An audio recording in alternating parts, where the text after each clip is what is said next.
तो भाई लोग आ गया है बैटल थ्रू द हेवंस का एपिसोड 148 का प्रीव्यू। और इस प्रीव्यू में स्टार्ट हो रही है गुकलैन आर्क और इसको देख के लग रहा है कि अब कुछ ज्यादा ही स्पीड पकड़ लिया है बैटल थ्रू द हेवंस डोंगुआ ने। तो चलो देखते हैं कि हमें एपिसोड 148 में क्या क्या देखने को मिलने वाला है। देखो एपिसोड 147 के प्रीव्यू में हमने देखा था कि साव्यान वॉइड लाइटनिंग पूल से वापस भाग रहा था और उसके पीछे ब्लैक थंडरबोल्ट्स लगे हुए थे जो देखने में ड्रैगन्स के जैसे लग रहे थे। लेकिन इस प्रीव्यू में हमें देखने को मिलता है सीधे फॉलिंग स्टार पैविलियन। तो पहले हम देख लेते हैं कि इन दोनों सीन्स के बीच में क्या हुआ जिससे हम इन दोनों ही सीन्स को कनेक्ट कर सकें। देखो ये जो ब्लैक थंडरबोल्ट्स थे ये लगे हुए थे जैनन एकेडमी के हेडमास्टर मैंग के पीछे। लेकिन साव्यान को देख के हेडमास्टर मैंग भी उसके पास ही आ जाते हैं और उसकी स्ट्रेंथ को बस 5 स्टार डोजन की देख के वो सोक्ड भी हो जाते हैं। और इसके बाद साव्यान भी उनके द्वारा बनाए गए पोर्टल से वहां से बच के निकल जाता है जहाँ से हेचिंग साव्यान को वापस ले जाता है। लेकिन हेडमास्टर हेचिंग के सामने नहीं आते हैं। अब वापस आने के बाद चिंगलिन भी रिट्रीट से बाहर आ चुकी थी, इसलिए ये लोग वापस आ जाते हैं फॉलिंग स्टार पैविलियन। अब हमें इसी का एक सीन दिखाया गया है इस प्रीव्यू में जहाँ फेंगजियान और मास्टर याओलाओ साव्यान का वेट कर रहे थे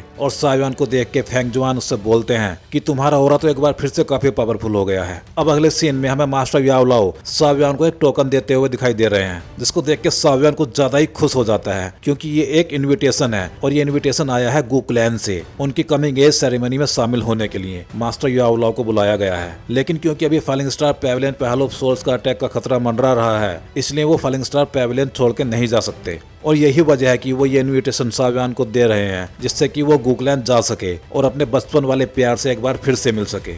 और जूनर से काफी टाइम बाद मिलना होगा ये सोच के ही साव्यान की आंखों में एक अलग सी चमक आ गई है। वैसे लास्ट बार जब ये लोग अलग हुए थे तब साव्यान ने जूनर से बोला भी था कि अगली बार हम गुकलैन में ही मिलेंगे और अब वो टाइम आ भी गया था। अब भाई इससे जो अगला सीन हमें दिखाया गया है वो बहुत ही इंटरेस्टिंग है क्योंकि इसमें हमें लिटिल फेट डॉक्टर एकदम न्यू लुक के साथ दिखाई दे रही है। अब आप सोच रहे होगे कि यार ये न्यू लुक क्यों, पहले वाला लुक क्यों चेंज कर दिया? वो इसलिए भाई क्योंकि अब मास्टर याओलाओ ने लिटिल फेट डॉक्टर की हेल्प कर दी है उसकी पोजन बॉडी को फुली कंट्रोल करने के लिए। और अब क्योंकि उसने अपनी पोजन बॉडी को फुली कंट्रोल कर भी लिया है इसलिए उसका लुक भी डोंगुआ वालों ने चेंज कर दिया है जिससे पता तो लगे कि ये वाली लिटिल फेरी डॉक्टर कौन सी वाली है। और अब अपनी पोजन बॉडी को फुली कंट्रोल करने के बाद लिटिल फेरी डॉक्टर की पावर हो गई है 7 स्टार डोजून लेवल की, मतलब बहुत ज्यादा पावरफुल। अब यहाँ मास्टर याओलाओ साव्यान से बोलते हैं कि तुम लिटिल फेरी डॉक्टर एल्डर त्यान हो और चिंगलिन को भी अपने साथ गुकलैन लेके जाओ। अब इस टाइम पे एल्डर त्यान हो की स्ट्रेंथ भी काफी बढ़ गई है क्योंकि इसमें उनकी हेल्प की है मास्टर याओलाओ ने पिल खिला के। अब एल्डर त्यान हो की स्ट्रेंथ हो गई है 6 स्टार डोजून लेवल की।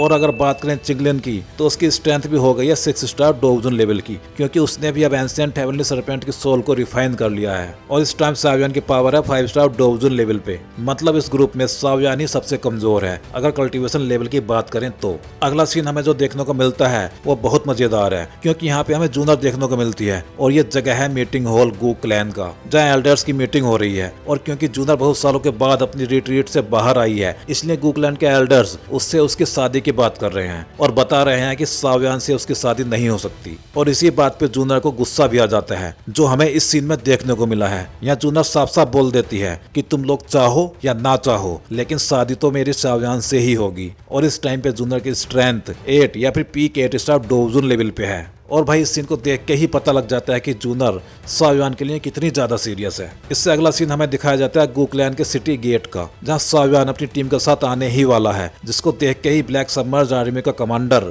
लिंगक्वान जल भुन जाता है और साव्यान के पास जेड इन्विटेशन देखने के बाद भी उस पर अटैक करने की कोशिश कर रहा है। लेकिन उसके इस प्रेशर का तो कुछ भी असर नहीं हुआ है साव्यान के किसी भी टीम मेंबर पे क्योंकि लिंगक्वान अभी 1 स्टार डोजून लेवल पे है और सामने वाली टीम में सबसे कमजोर जो है वो है 5 स्टार डोजून। अब आप ही समझ लो कि क्या हाल होने वाला है लिंगक्वान का और उसकी आर्मी का। इस आर्मी को अपने ऊपर अटैक करने आते देख साव्यान के एक्सप्रेशंस भी चेंज हो जाते हैं और ये जो गर्दन चटकाई है ना उसने, अब ऐसे ही उसका प्लान है लिंगक्वान की गर्दन को चटकाने का। अब ये सब हमें दिखाया तो नहीं गया है क्योंकि यहीं पे ये प्रीव्यू भी एंड हो जाता है। तो भाई लोग ये प्रीव्यू तो खत्म हो गया, लेकिन अगर आप गुकलैन की आर्क पे कोई वीडियो चाहते हो कि यहाँ पे हमें क्या क्या मेन इवेंट देखने को मिलने वाले हैं तो आप कमेंट सेक्शन में बता सकते हो। तो चलिए फिर मिलते हैं अगले वीडियो में।